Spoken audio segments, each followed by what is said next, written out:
The man who tells this story is now 83. His name is Glenn Raskin, a retired forestry surveyor who spent over 4 decades mapping some of the most rugged terrain in the Pacific Northwest. But there's one incident he refuses to forget, and one he never spoke of until now. It happened in the summer of 1972. Glenn was part of a 3-man survey team hired to chart an isolated region of the Olympic Mountains in Washington state. The area, known locally as Dead Man's Hollow, had never been formally mapped due to landslides and unpredictable weather. Most hikers avoided it, but Glenn had seen worse. The team set up base camp at a small alpine clearing just past the tree line. Glenn, his colleague Harold, and a younger intern named Brian Sayers spent the first 2 days logging terrain data and checking compass bearings. The third day, Brian volunteered to take a solo hike up a ridge nearby to set a marker. He carried a whistle, a compass, and a topographic map. He never came back. At first, they thought maybe he had twisted his ankle or gotten turned around. Glenn and Harold began to search as soon as the sun dipped behind the peaks. They called his name, fired flares, and even used their emergency whistle signals. But the woods remained deathly silent, not even birdsong, not even wind. By morning, Glenn hiked out to the nearest ranger station, over 10 miles through steep terrain. Within hours, a full search and rescue operation was underway. Dogs, helicopters, volunteers. The trail he was last seen on was combed over and over. No sign of Brian, no boot prints, no torn clothing, not even a gum wrapper. Then something strange happened on the 5th day. One of the search dogs, an experienced bloodhound named Daisy, froze at a boulder near the ridge. She didn't bark or growl, she just whimpered and backed away, tail between her legs. Her handler said he'd never seen her act that way in 10 years. The area was examined, nothing unusual, just lichen-covered rock and mountain air. But Glenn noticed something. The compass he kept clipped to his jacket was spinning, not wildly but drifting. As if confused, he swapped it out with Harold's. Same result.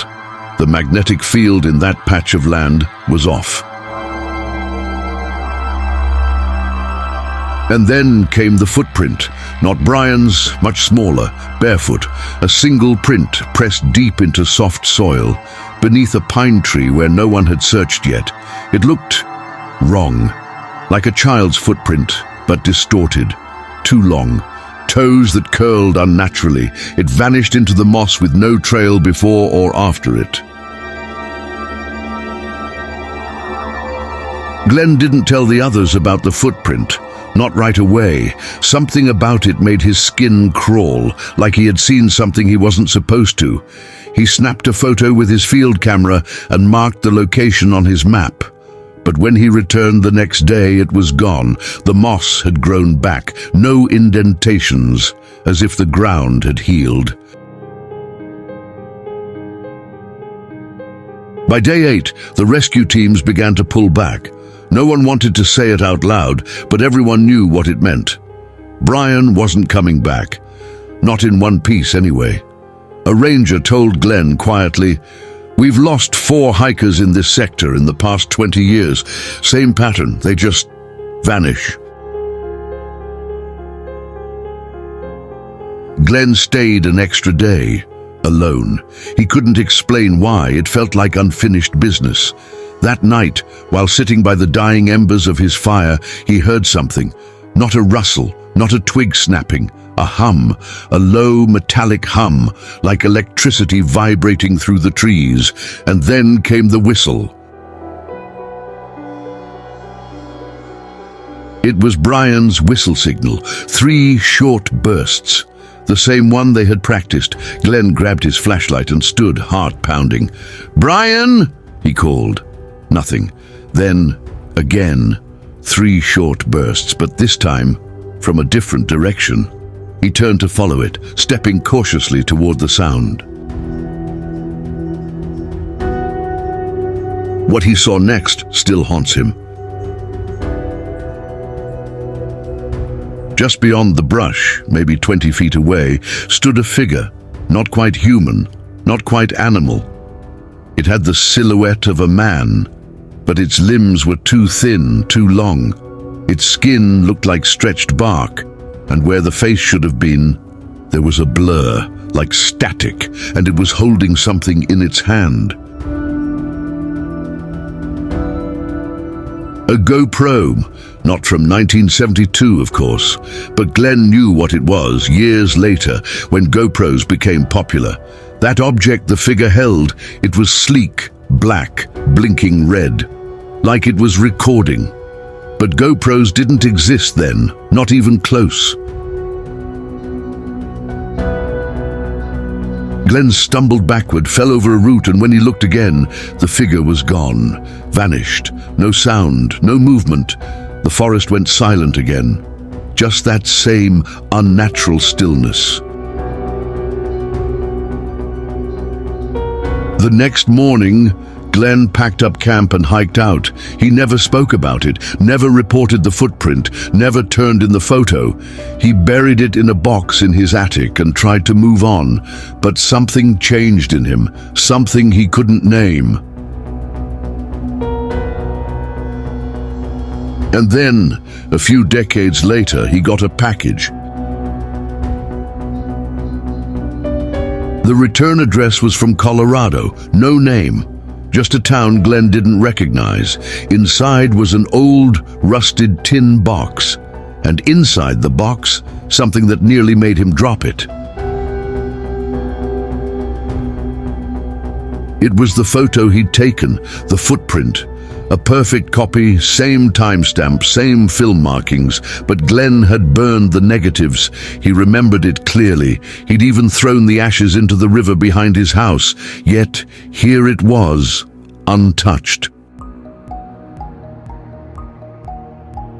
Beneath the photo was a small black SD card, modern, new, still sealed.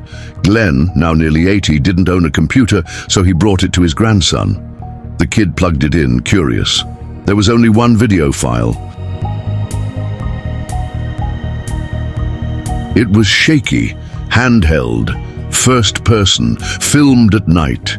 The audio was warped, full of static and wind, but a few frames stood out clearly, and Glenn's breath caught. It was Brian, younger, smiling, hiking through dense forest. He turned to the camera and said, "We're almost there." Then the camera cut to black.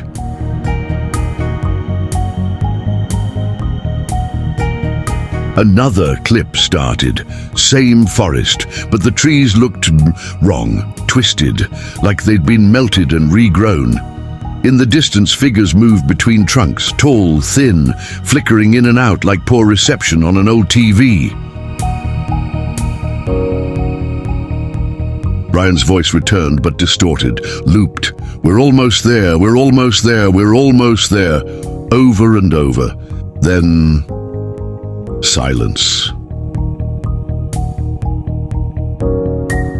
The final frame of the video showed a cave mouth, just barely lit by a flashlight.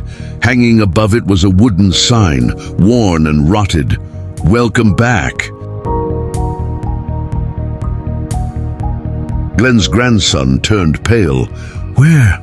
Where did this come from? Glenn couldn't answer. He didn't know, but something deep in his bones told him this wasn't meant to be seen. The card was destroyed the next day, smashed, burned. Glenn buried it beneath a stone on the edge of his property. But at night, he swears he still hears it. The whistle. 3 short bursts, echoing from the tree line. Glenn tried to move on, He told no one, at least not officially, but people noticed. His hands trembled more. He stopped going to town. And when the wind howled at night, he would sit by the window, flashlight in hand, staring at the dark woods beyond his property. A few months later, hikers discovered something in the mountains, far from any known trail. A campsite, half buried under snow. Inside the tent was a journal, brittle with age, but still legible. The name scrawled on the first page, Brian Thorne. The entries started out normal. Dates matched the year Brian went missing, notes on the trail, wildlife sightings, meals. Then gradually, the tone shifted. He wrote about dreams, long corridors beneath the earth, of music playing from rocks, of voices calling his name in the wind. The final entry was short, just one sentence. "It's not a place, it's a doorway." The park rangers didn't know what to make of it. The tent fabric and gear looked decades old, but the journal's last entry was dated just 3 days before it was found. They brought the journal to Glenn. He didn't speak for a long time. Then he simply said, "That's his handwriting." When asked how it could be, he only shrugged. "Some places don't follow our rules." The story never made the news. It was buried, just another unsolved mystery in a sea of missing persons cases. But among rangers, hikers, and old-timers, the tale passed quietly from mouth to mouth. And some say if you hike far enough into the Rockies, where the GPS fades and the silence thickens, you'll find it. The cave with the rotted sign, the echo of footsteps behind you, and the whistle, always the whistle, 3 short bursts. One ranger said he once heard it while on patrol. He turned and saw a man standing just beyond the tree line, thin, pale, wearing old hiking gear, smiling. The man lifted a hand in greeting and then vanished. Glenn passed away 2 years later, in his sleep, peacefully, they said, but his grandson found something odd when clearing the house, a note tucked into a book by the fireplace. It read, "I saw him again. He's still out there. I think he's waiting." The note sparked renewed interest, at least within the family. Glenn's daughter reached out to a podcast about strange disappearances. They interviewed her, but the episode was quietly pulled a few days after release. No one knows why. Later, a listener claimed to have downloaded it before it was removed. They posted a transcript of the interview online. In it, the daughter says, "Dad always believed Brian wasn't taken by a person. He thought the mountain took him, like it wanted him." That line haunted readers for years. Forums lit up. Some claimed they knew hikers who heard whistling in places where no one should be. Others said they dreamt of a narrow crevice, a cave with no bottom, and the sound of something breathing within it. Whether Brian Thorne truly vanished into another place, another time, or simply fell victim to nature, no one can say. But the journal, the sightings, the whistle, they all suggest something stranger than a simple accident. In recent years, a few independent investigators have tried to find the cave. Some claim to have seen the old rusted sign. Others say the trail has vanished entirely, as if the land itself decided to hide it again.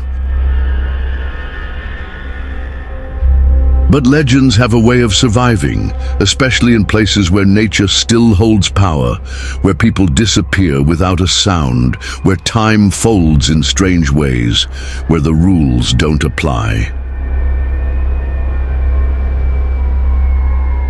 So if you're ever hiking in the northern Rockies and you hear a whistle, 3 sharp notes, no wind to carry it, don't follow it. Don't go looking. Because some doors don't want to be found, and once they open, they don't always let you go back. Brian Thorne's case remains open decades later. No body, no real evidence, just the journal, a few sightings, and the memories of a man who spent the rest of his life haunted by something he couldn't explain. And if you ask locals about that trail, they might still warn you, not directly, not with fear, but with an odd, quiet respect. They'll say, some mountains call people and some people answer. Thank you for staying with us until the very end of this real account. Some stories are legends, others are rumors, but this one happened. And it still haunts those who remember it.